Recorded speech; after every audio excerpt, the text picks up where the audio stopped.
Good evening, ladies and gentlemen, how are we getting on? Welcome to a brand new Fallout 76 news video, and it's a little later than expected, but today we are taking a look at Daily Ops, the new repeatable content coming to Fallout 76 with patch 22 in just a couple of days.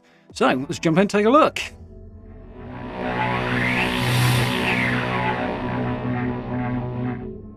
Okay, so, new Inside the Vault blog post. We have a Daily Ops preview, a very cool shot here on the burrows here, which is going to be seeing a little bit more use, which is really cool to hear. So, very cool start there. So, welcome back to Inside the Vault. This week we've got a new dev dive video to share with you as we explore what Daily Ops will bring to Fallout 76 in Update 22. We have one more check-in on Fortifying Atlas now. It has come to an end as well. So, obviously, Daily Ops the big thing. As you can see here, we have a little YouTube video that Bethesda put out talking with a couple of the developers about the ins and outs of Daily Ops. There's not a vast amount in there that isn't in this blog post, but there's a couple of points I will touch on as we go through. So, Daily Ops, Dev Dive and Preview. Prep your gear and round up your squad, because instanced, randomized, repeatable encounters called Daily Ops are coming to Fallout 76 with Update 22 on September the 15th. So that is this coming Tuesday. We recently sat down with Steve and Don from the development team to discuss their thoughts on what you can expect from Daily Ops and what it took to bring them to the game. Catch our latest dev dive video below and read on to learn everything you need to know to prepare for your first operation on patch day. So the same video here if you want to take a look at it, but let's have a goosey. So, up first, every time you join a Daily Op, you're going to step into a different instance location and receive objectives to complete that will differ depending on the Daily Op mode. Our first mode will be called Uplink, in which you will secure a series of uplinks that will help you to track down and destroy creatures who threaten Appalachia. All the while, you will square off against enemies from a single faction, like robots or supermutants, who sport deadly mutations that will make them uniquely challenging to take down. If you manage to complete the objectives and neutralize the threat, you will be rewarded with some loot, XP, and in-game currency for your efforts. You will be able to take part in Daily Ops alone or in a team of up to 4 players. You can also complete Daily Ops as often as you'd like, but certain rewards will only be achieved once per day. We'll dig into the rewards a bit more in a moment. For now, let's take a look at the ever-changing aspects of Daily Ops that will keep you on your toes. So, some new, relatively high-level content here, geared towards level 50+ characters. And I think the idea from the impression I get here is that you'll be able to do it alone if you so desire, but it will be geared slightly more towards doing in groups. There's a new public teams option coming up to that end, which is very cool. And there are certain advantages, which were mentioned in the video and not so much in this post, that to taking things on in a group. Having more players targeting each objective will allow you to complete them a little faster. For example, with Uplink, there's a timer you have to get through. Basically, you've got to press and hold the repair button for the Uplink, and that will tick up faster if there's more people in the area. But it should be eminently doable as a solo player, assuming you've got a few levels under your belt anyway. Apparently, it's somewhat doable with a group of very low-level players, from what the devs were implying, but very challenging if you're lower level. But some of that, of course, is offset by the fact that one Wasteland is coming along with this patch, and that will result in enemies in all encounters and locations scaling more towards different players' levels and allowing players of different levels to play together in a group and both contribute and both feel like they're facing a reasonable challenge for their character. So, fingers crossed that will all go well. It looks like it should be some interesting, fun new content to run through. They're estimating around about 15 minutes or so, or possibly less, depending on how fast you do it, to get through a Daily Op as well. So it's nice repeatable content, so if you want to grind it out, you can. But for those who are just wanting something to dive into on a daily basis, it won't take up vast amounts of time either. We also know that these are going to contribute to Season 2 coming out very soon, along with this patch as well, which is Armor Ace and the Power Patrol. You'll be able to earn score from Daily Ops. Basically, it'll be a challenge to complete a Daily Op, much like with the other ones, but adding some more variety into the challenges we're getting. So, very cool. So, new challenge every day. With Daily Ops, we're aiming to bring more repeatable and challenging content to the game so that you can jump into on a regular basis, which has been highly requested by some of our more experienced players. Yep, definitely more challenging, repeatable content will be very welcome. We definitely need that in-game loop working on, and definitely needs more challenge, which both Daily Ops and One Wasteland together should be bringing back. So, very cool. It should make the game that much more engaging. Very much looking forward to this. To help achieve this, Daily Ops locations, enemies, and enemy mutations will be randomized every day.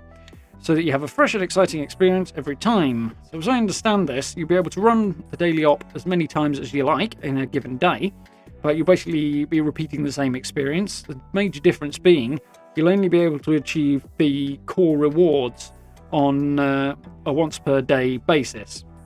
So there'll be a set of rewards that you can get every time, like loot, XP, caps, that sort of thing. But the key rewards, the big stuff, will be limited to once per day.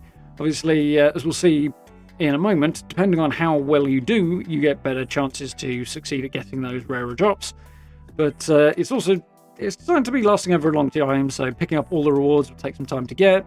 So you'll only get one per day. And yeah, should be fun. Interesting to engage with over a period of time. It's something to keep coming back to and having a bit of fun with that should be a little different every day, which is very cool. One other thing that I will get into before we jump into the details again are that they said in the video that they haven't mentioned here is that obviously they've got an initial setup, they've got a certain set of locations, they've got enemies and mutations. They're also looking to, as time goes on and in the future, expand the number of options and the locations, things like that, so that over time they can keep it fresh and keep doing new things, which would be very, very cool to see as well. Hopefully that will keep the whole thing enjoyable in the long haul as well, so fingers crossed on that.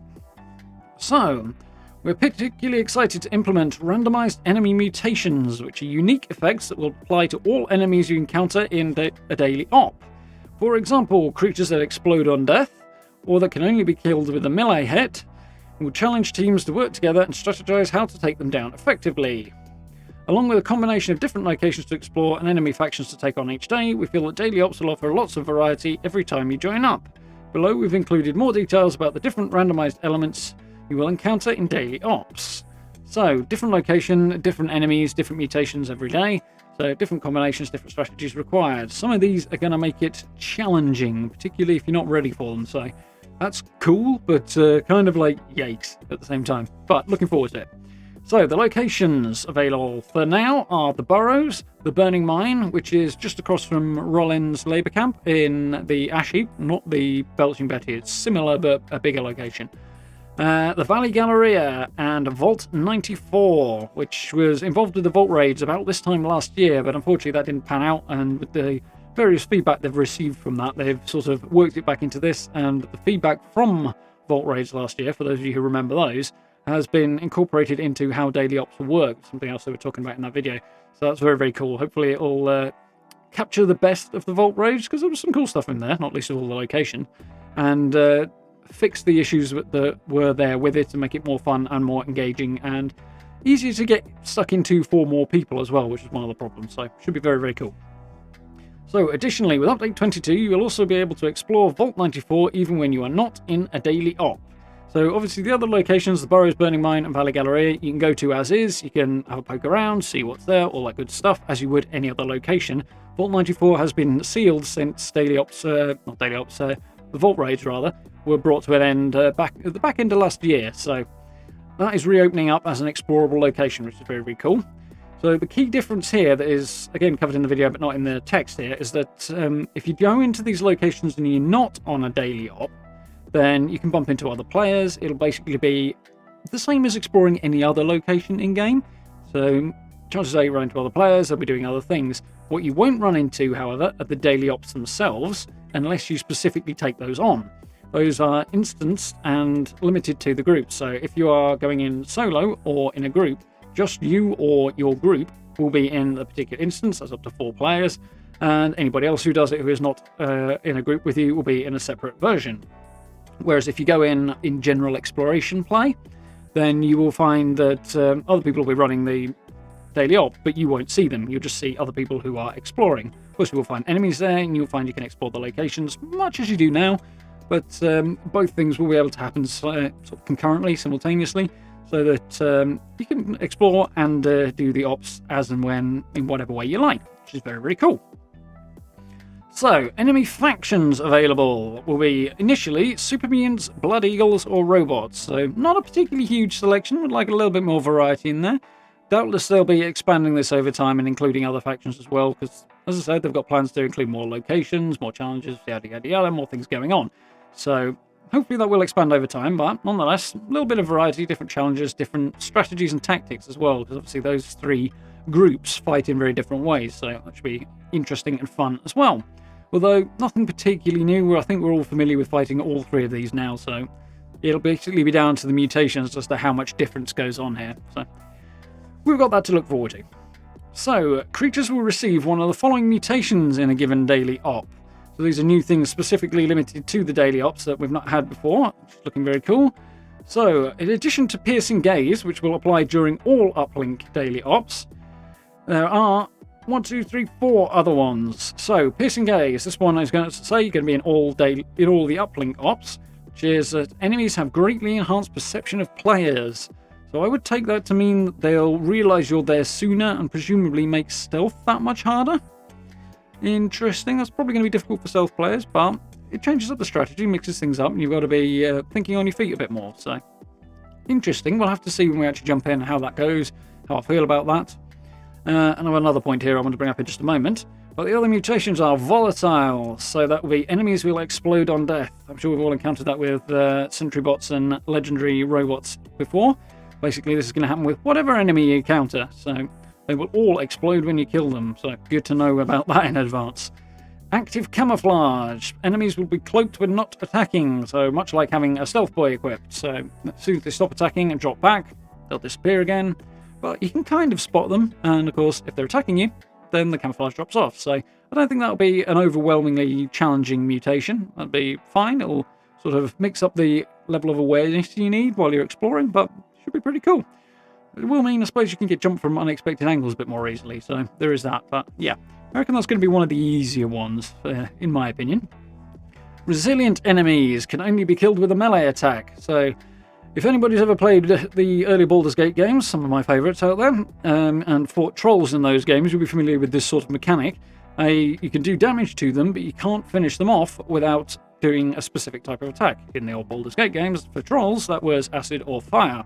In this case, it means you've got to run up and give them a whack, either with a melee weapon or you can pistol whip them with the butt of your weapon. That also works as well, but it has to be a melee attack to finish them. And finally, Freezing Touch, which is the one that is most ominous to me. Enemy attacks will freeze players. So, as I said in the video, the freeze will sort of build up over time, so the more times you get hit, the bigger the effect it will have, but it slows you down, which is the big thing. You won't be able to move as quickly, you won't be able to get out of the line of fire as quickly, so particularly if you're going solo, that poses a heck of a risk. That's going to be challenging, as floater freezers are my least favourite type of floater to get into a fight with, because they drive me around the bend when I can't get away from them, and they're just pummeling me.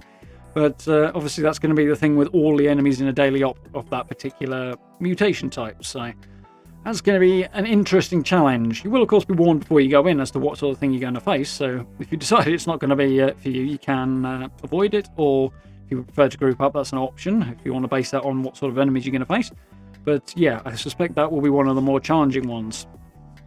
One thing they haven't really indicated here that I am very curious about is they're only talking about the Uplink daily ops.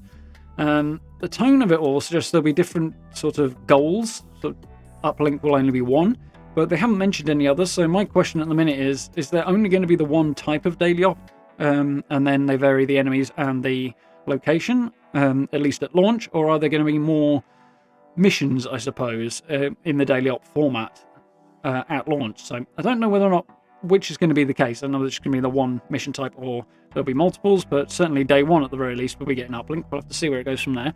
Would like to have heard a bit more about that either in the video or in the post. Either one would have been nice, but I guess we'll find out when it launches.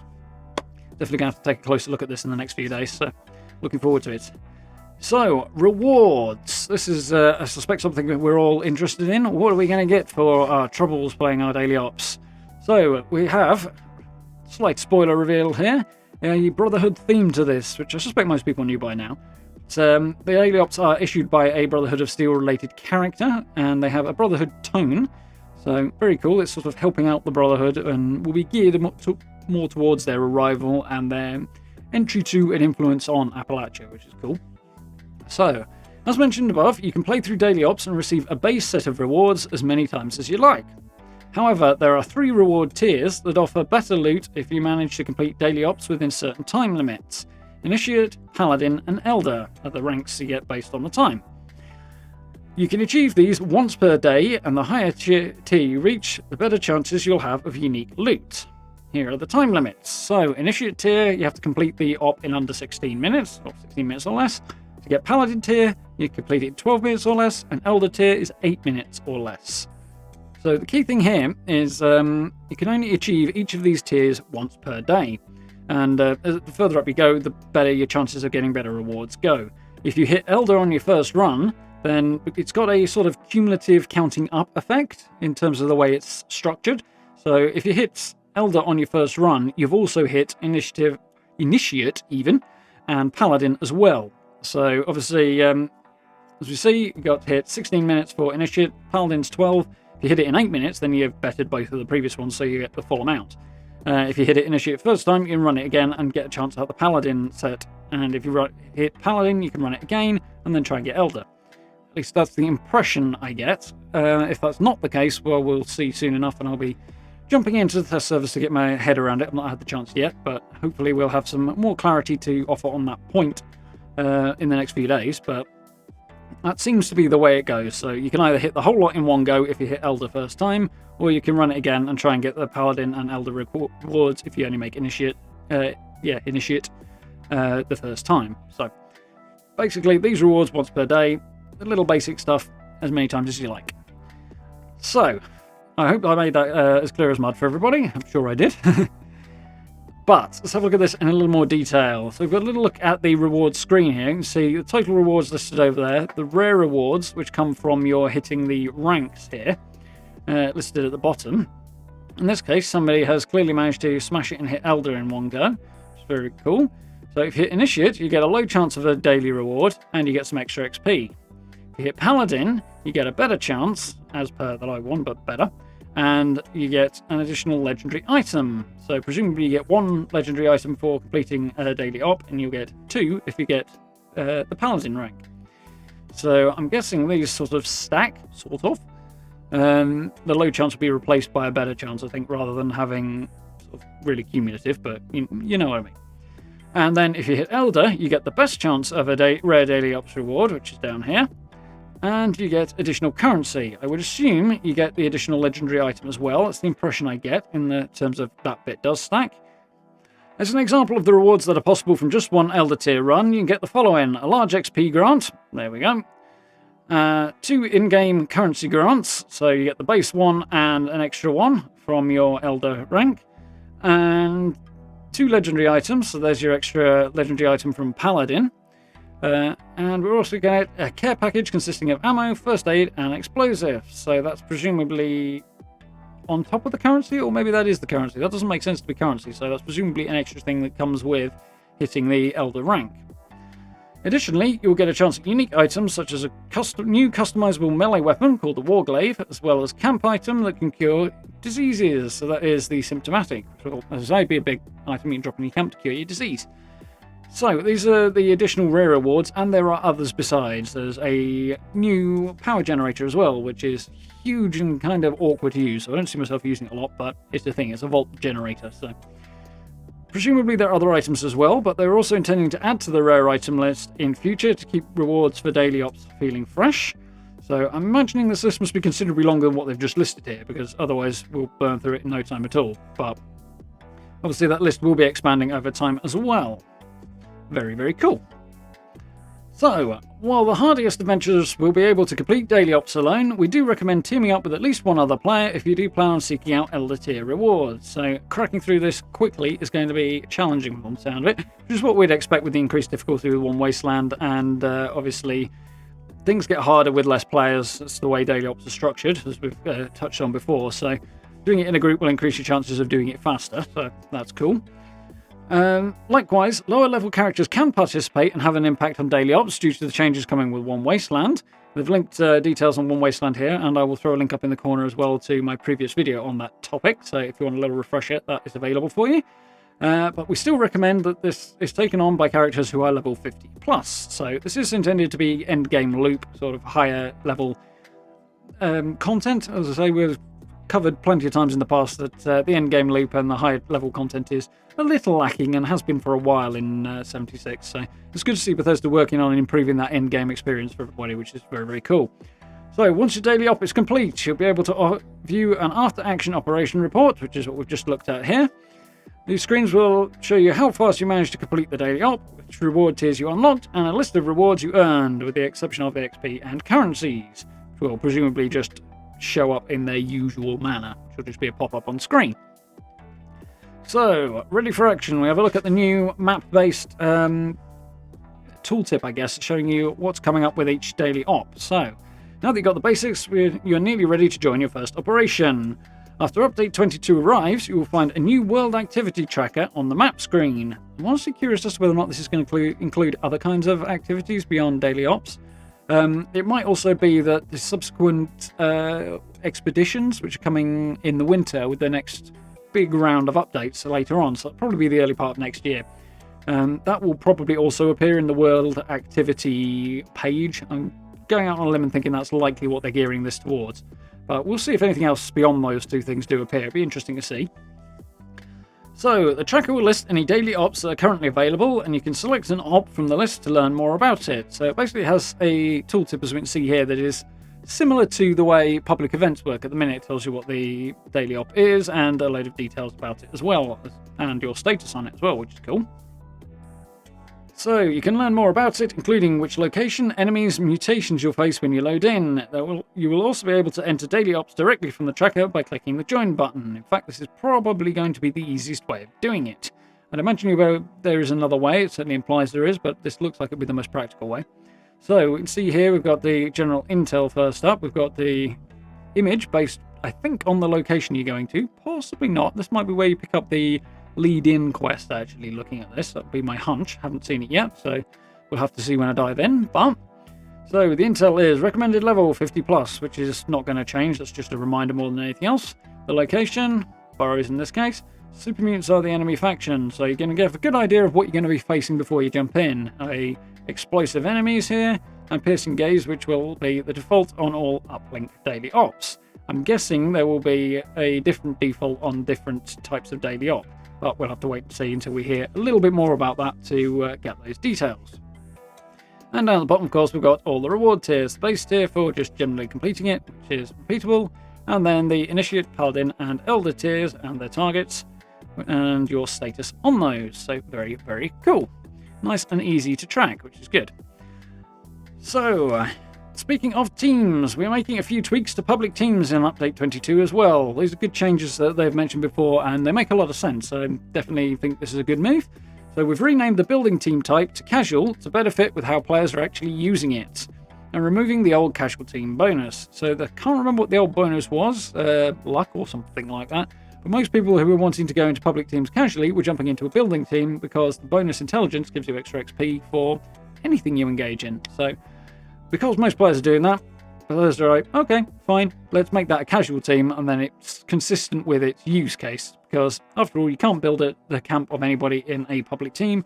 Most people choose not to go big on building at public workshops anyway, given that you lose them as soon as you change servers, and the vulnerability to attack is really more than anything else just a pain at the bottom. So, this is a logical and good change. So now the bonus intelligence is a casual team reward, which makes sense with the way it's used. And it also opens up a slot to put in a daily ops public team, which is consistent with events and things like that, in that you get bonus XP for completing daily ops, or whatever event you happen to be picking the team for, daily ops in this case.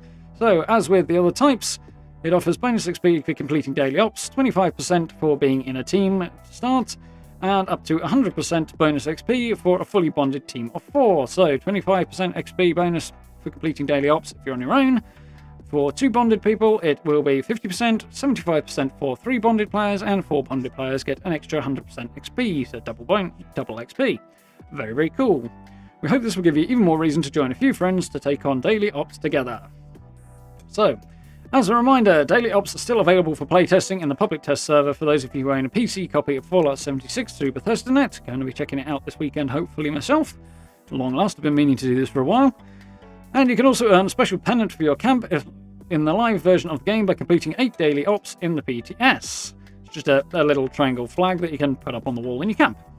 So, the PTS will remain available until Monday, September 14th. We hope to see you there, bearing in mind the patch is coming out on Tuesday the 15th, so that makes sense.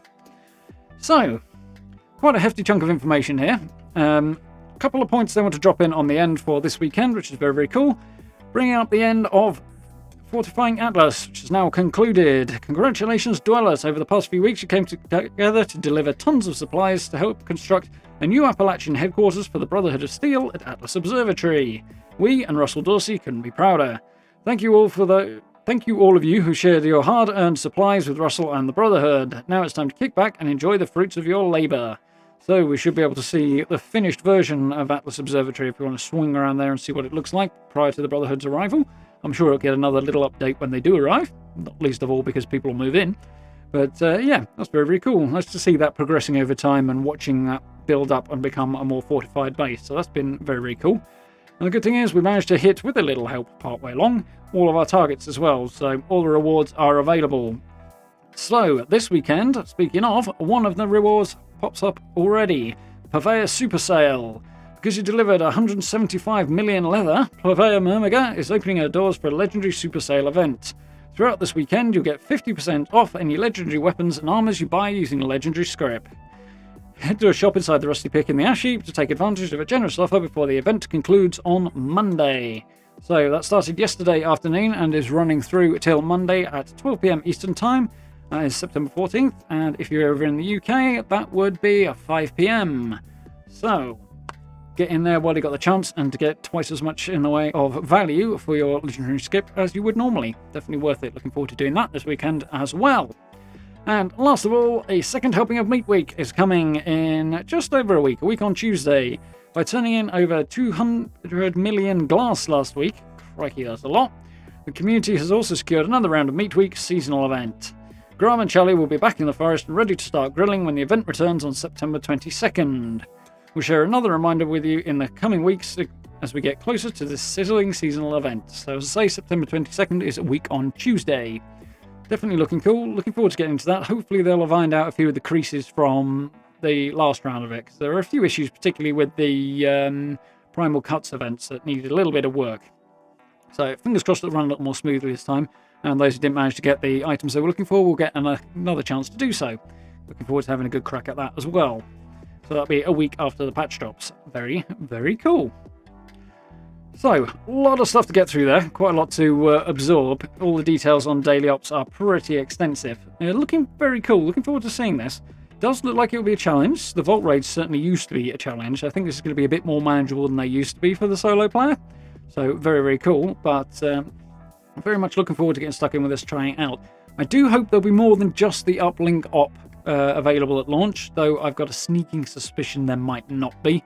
Looks like it'll be the location and the enemies that change and the mutations they have, but not the type of challenge.